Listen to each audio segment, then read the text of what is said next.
Audio Jungle.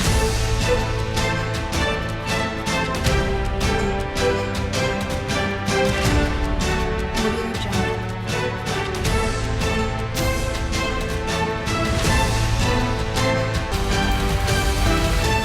Audio Jungle.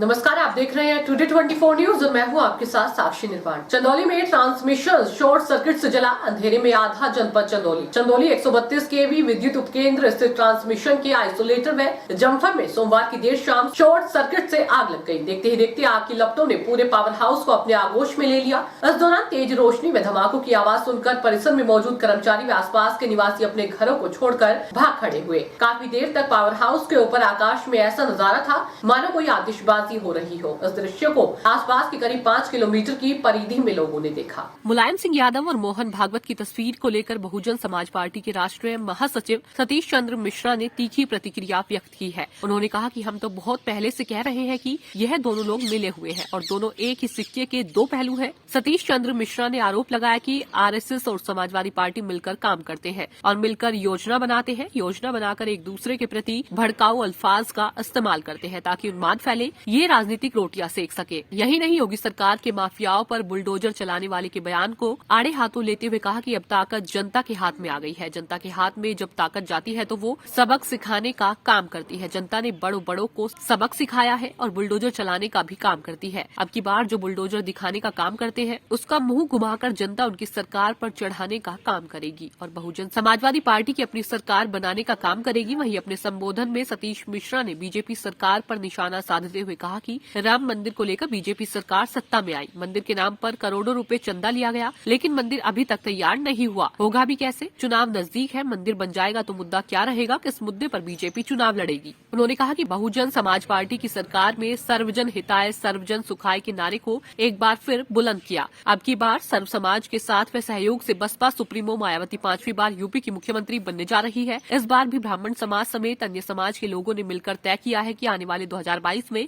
सत्ता परिवर्तन कर बसपा को पूर्ण बहुमत से सरकार में लौटाना है। उन्होंने योगी सरकार पर निशाना साधते हुए कहा कि आज प्रदेश में दहशत का माहौल है और दलितों व गरीबों को डराने धमकाने का काम किया जा रहा है। कहा कि आज इस सरकार में ब्राह्मणों पर अत्याचार बढ़े हैं। तमाम एनकाउंटर में ब्राह्मणों की हत्याएं इस सरकार में हुई है, जिसे ब्राह्मण समाज नहीं भूलेगा। सरकार ऐसी चल रही है जिससे सर्व समाज की बेटियां सुरक्षित नहीं है। कहा कि समाजवादी पार्टी की सरकार में 134 दंगे हुए, भाजपा सपा एक दूसरे को उकसाने का काम करते हैं, मिलकर ऐसी भाषा बोलते हैं जिससे दंगे भड़क जाएं, क्योंकि भाजपा और सपा दोनों एक ही सिक्के के दो पहलू हैं। इनको सत्ता से बाहर करना है। जितने भी नाटक करने हो ये कर लें, किसी के ऊपर असर नहीं होने वाला है। जितनी भी सड़कों का चाहे उद्घाटन करना चाहे कर लें। जो सड़क में आप पिछले 2.5 साल से चल रहे हैं उसका फिर उद्घाटन हो जाता है। जिस सड़क में आप कई सालों से चल रहे हैं, जितनी पूरे प्रदेश की सड़कें ढूंढी जा रही हैं और उनका फीता कट रहा है, तो ये क्या चीज़ है? आपने गंगा एक्सप्रेसवे का फीता काट दिया।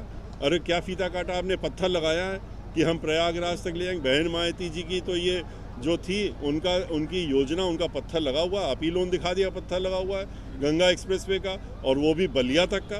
तो ये जो है बस खाली इसी तरह की राजनीति करेंगे, इसके अलावा नहीं करते। प्रयागराज में पीएम मोदी इंजीनियरिंग की बात कर रहे थे। बहुजन समाज पार्टी का सोशल इंजीनियरिंग इन दिनों उत्तर प्रदेश में कमजोर हुआ है। देखिए, आपको बहुत बड़ी आपको मालूम होना चाहिए, बहुजन समाज पार्टी जो है वो भाईचारा करती है। सोशल इंजीनियरिंग तो आप लोगों ने 2007 में जो भाईचारा करके हम लोगों ने बनाया, उसका नाम दिया आपने सोशल इंजीनियरिंग। भाईचारा बना करके चलती है। उसमें चाहे दलित समाज हो, चाहे ब्राह्मण समाज हो, चाहे अपर कास्ट के अन्य समाज के लोग हों, और चाहे बैकवर्ड समाज के लोग हों, चाहे अल्पसंख्यक समाज के लोग हों, वो सबको मिला करके एक साथ ले करके चलने का काम हम करते रहे पहले भी और अब की बार भी कर रहे हैं। और इसी के तहत में हम उत्तर प्रदेश में घूम रहे हैं। जिस तरह से आपने भी पीछे कैमरा घुमा के जरूर देखा होगा और दिखाया भी होगा कि किस तरह से अपार भीड़ यहाँ पर थी। कल की हमारी बैठक में थी, इसी तरह से उसके पहले थी। लगातार पिछले 15 दिनों से हम कर रहे हैं। अगले 31 तारीख तक हमारे ऐसे कार्यक्रम चल रहे हैं। जिस तरह से लोगों के अंदर उत्साह है, 23 जुलाई से जब से हम निकल रहे हैं, हम पूरे प्रदेश में देख रहे हैं, तो ये निश्चित है कि सर्व समाज के लोग बहुजन समाज पार्टी के साथ भाईचारा बना करके और अपनी सरकार बनाने जा रहे हैं और बहन मायावती जी को मुख्यमंत्री बनाने जा रहे हैं। बहुत बहुत धन्यवाद। आखिरी सवाल, पीएम मोदी आज प्रयागराज में Audio Jungle.